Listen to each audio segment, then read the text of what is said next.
அதிமுக ஆட்சியில வெற்றிகரமா நடத்தப்பட்ட நிறைய திட்டங்கள் திமுக ஆட்சிக்கு வந்ததும் ரத்து செய்யப்பட்டிருக்கு. அப்படியான முக்கியமான திட்டங்கள் எல்லாம் திரும்பவும் அதிமுக ஆட்சி அமைஞ்சதுக்கு அப்புறம் திரும்ப கொண்டுட்டு வருவோம் அப்படின்னு சட்டமன்ற எதிர்க்கட்சி தலைவரும் அதிமுகவோட பொதுச் செயலாளருமான எடப்பாடி பழனிசாமி தெரிவிச்சிருக்காரு. என்னென்ன திட்டங்கள் அப்படி குறிப்பிட்டு சொல்லியிருக்காரு அப்படிங்கறத பத்தி தான் இந்த வீடியோல விரிவா பார்க்க போறோம். ஃபர்ஸ்ட், குடிமராமத்து திட்டம். விவசாயிகளுக்காக அதிமுக ஆட்சியில குடிமராமத்து திட்டம் கொண்டு வரப்பட்டுச்சு. அதன் மூலமா ஏரிகள், குளங்கள், கண்மாய்கள் தூர்வாரப்பட்டு நீர் தேக்கப்பட்டுச்சு. அப்படி தூர்வாரப்பட்டதுல இருந்து கிடைத்த அந்த வண்டல் மண் விவசாயிகளுக்கு உரமா பயன்பட்டுச்சு. ஒரு பக்கம் ஏரிகள் ஆழமாகுது, அதன் மூலமா அதிக தண்ணீரை சேமிக்க முடியுது.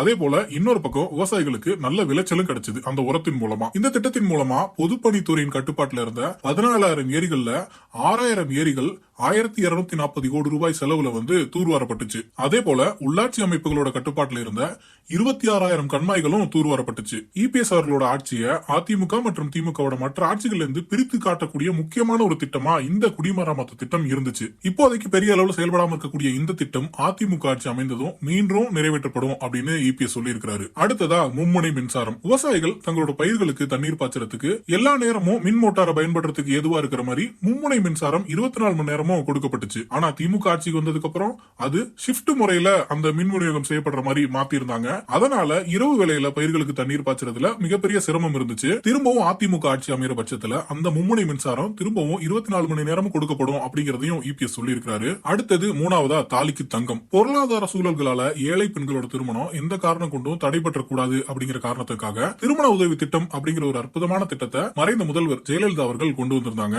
அதன் மூலமா 25,000 ரூபாய் மற்றும் 50,000 ரூபாய் மணப்பெண்ணுக்கு வழங்கப்பட்டுச்சு. அது மட்டுமல்ல, தாலிக்கு தங்கம் திட்டத்தின் மூலமா திருமணத்துக்கு தேவையான தாலிக்கு 1 பவுன் தங்கமும் கொடுக்கப்பட்டுச்சு. 2011 இருந்து 2021 வரைக்குமான அந்த அதிமுக ஆட்சியில தொடர்ச்சியா 10 வருஷம் 12 லட்சம் பெண்கள் இந்த திட்டத்தின் மூலமா பயனடைஞ்சிருக்காங்க. திமுக அரசு ஆட்சி அமைஞ்சதுமே இந்த திட்டத்தை ரத்து பண்ணிட்டாங்க.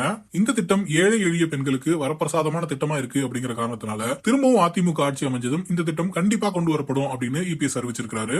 அடுத்ததா மகளிருக்கு இருசக்கர வாகனம். இன்னைக்கு நம்முடைய மகளிர் குறித்த நேரத்தில் பணிக்கு செல்வதற்கு, பணி முடிந்து வீட்டுக்கு திரும்புவதற்கு அம்மா இருசக்கர வாகனம் அண்ணா திமுக ஆட்சியில 3 லட்சம் பேருக்கு கொடுக்கப்படும். பெண்கள் வேலைக்கு போயிட்டு வர்றதுக்கு ஹெல்ப்ஃபுல்லா இருக்கிற மாதிரி அதிமுக ஆட்சி காலத்துல இலவச ஸ்கூட்டி வழங்குற திட்டம் அறிமுகப்படுத்தப்பட்டுச்சு. இந்த திட்டத்தின்படி சுமார் 3 லட்சம் பெண்கள் ஸ்கூட்டி வாங்குறதுக்கு 25,000 ரூபாய் மானியம் வழங்கப்பட்டுச்சு. இந்த திட்டத்தையும் திமுக அரசு நிறுத்திட்டாங்க. இதுவும் அடுத்த அதிமுக ஆட்சி காலத்துல திரும்ப கொண்டு வரப்படும் அப்படின்னு இபிஎஸ் குறிப்பிட்டிருக்காரு. அடுத்தது மாணவர்களுக்கான விலையில்லா லேப்டாப். ஏழை எளிய கிராமப்புற அரசு பள்ளி மாணவர்களுக்கு விஞ்ஞான கல்வி கிடைக்கணும் அப்படிங்கிற ஒரு உயரிய நோக்கத்துல மறைந்த முதலமைச்சர் ஜெயலலிதா அவர்கள் கொண்டு வந்த திட்டம் தான் இந்த லேப்டாப் திட்டம்.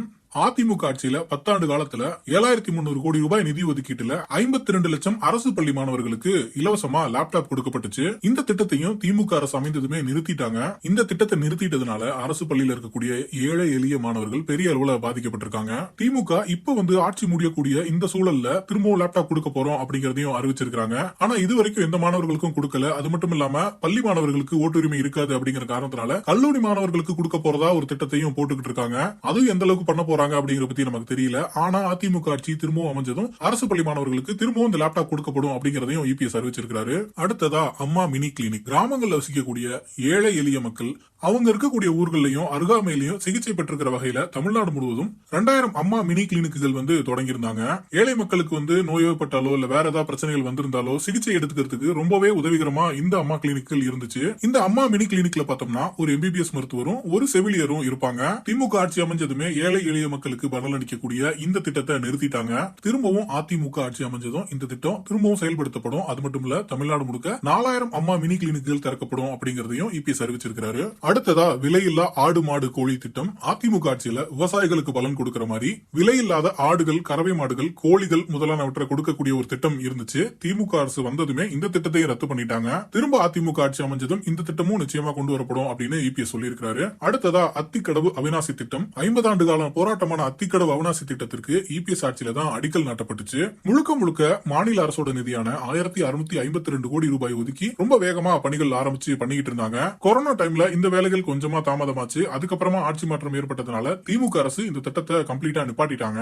அதிமுக ஆட்சியிலே 85% பணிகள் முடிஞ்சிருந்துச்சு. மீதி இருக்கக்கூடிய அந்த 15% பணிகள் மட்டும்தான் பேலன்ஸ் இருக்குது. திரும்ப அதிமுக ஆட்சி அமைஞ்சதுக்கு அப்புறம் இந்த திட்டம் முழுமையா நிறைவேற்றப்படும் அப்படிங்கறதையும் இபிஎஸ் சொல்லியிருக்காரு.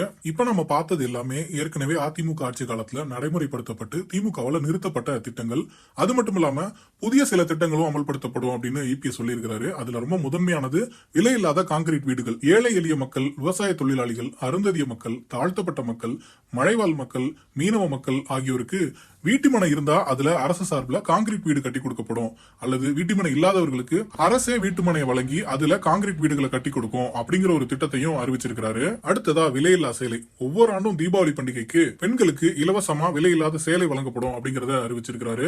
அடுத்ததா ஆட்டோ ஓட்டுநர்களோட கோரிக்கைக்கு இணங்க ஆட்டோ ஓட்டுநர் சங்கத்துல பதிவு செஞ்சவங்களுக்கு புதிய ஆட்டோ வாங்குறதுக்கு 75,000 மானியம் கொடுக்கப்படும் அப்படிங்கறதையும் சொல்லியிருக்கிறாரு. அடுத்ததா திமுக அரசால நிறுத்தப்பட்ட திருமண உதவி திட்டம் மீண்டும் செயல்படுத்தப்படும் அப்படின்னு சொல்லியிருக்கிறாரு. அப்படி இந்த திட்டம் நடைமுறைப்படுத்தப்படும் போது ஏற்கனவே கொடுத்துட்டு இருக்க விஷயங்கள் கூட சேர்த்து அடிஷனலா மணப்பெண்ணுக்கு பட்டு சேலையும் மணமகனுக்கு பட்டு வேஷ்டியும் விலையில்லாம கொடுக்கப்படும் அப்படிங்கறதையும் அறிவிச்சிருக்கிறாரு. அடுத்ததா இஸ்லாமியர்களுக்கு வீடு. ராணிப்பேட்டை மாவட்டம் மேல்விசாரம் பகுதியில இஸ்லாமியர்கள் நீண்ட காலமா வசித்து வந்த வீடுகள் இந்த திமுக அரசால இடிக்கப்பட்டிருக்கு. மீண்டும் அதிமுக ஆட்சி அமைஞ்சதும் அந்த பகுதியில் இருக்கக்கூடிய இஸ்லாமியர்களுக்கு புதிய வீடுகள் அரசு சார்பா கட்டி கொடுக்கப்படும் அப்படிங்கறதையும் அறிவிச்சிருக்காரு. அதே போல நரிக்குறவர்களுக்குமே வீடு கட்டி கொடுக்கப்படும் அப்படிங்கிற ஒரு அறிவிப்பையும் கொடுத்திருக்காரு. நரிக்குறவ மக்கள் ஆங்காங்கே தங்கி அவங்களோட பிழைப்பை நடத்திக்கிட்டு இருக்காங்க. அதிமுக ஆட்சி அமைஞ்சதும் நரிக்குறவர்கள் விரும்புகின்ற இடத்திலேயே அரசாங்கம் அவங்களுக்கு நிலம் வாங்கி கான்கிரீட் வீடுகளை கட்டி கொடுக்கும் அப்படிங்கிற ஒரு அறிவிப்பையுமே வெளியிட்டு இருக்காரு. இந்த வீடியோல திமுக ஆட்சியில நிறுத்தப்பட்டு அதிமுக ஆட்சியில திரும்பவும் கொண்டு வரப்படும் அப்படின்னு இபிஎஸ் அவர்கள் கொடுத்திருந்த வாக்குறுதிகள் பத்தி பார்த்திருக்கிறோம். அதை தாண்டி புதுசா என்னென்ன திட்டங்கள் கொண்டு வரப்படும் அப்படிங்கிற இபிஎஸ் அவர்களோட வாக்குறுதிகளை பத்தி பார்த்திருக்கிறோம். இதுல எந்த திட்டம் ரொம்ப முக்கியமானது நீங்க நினைக்கிறீங்க அப்படிங்கறத கமெண்ட்ல சொல்லுங்க.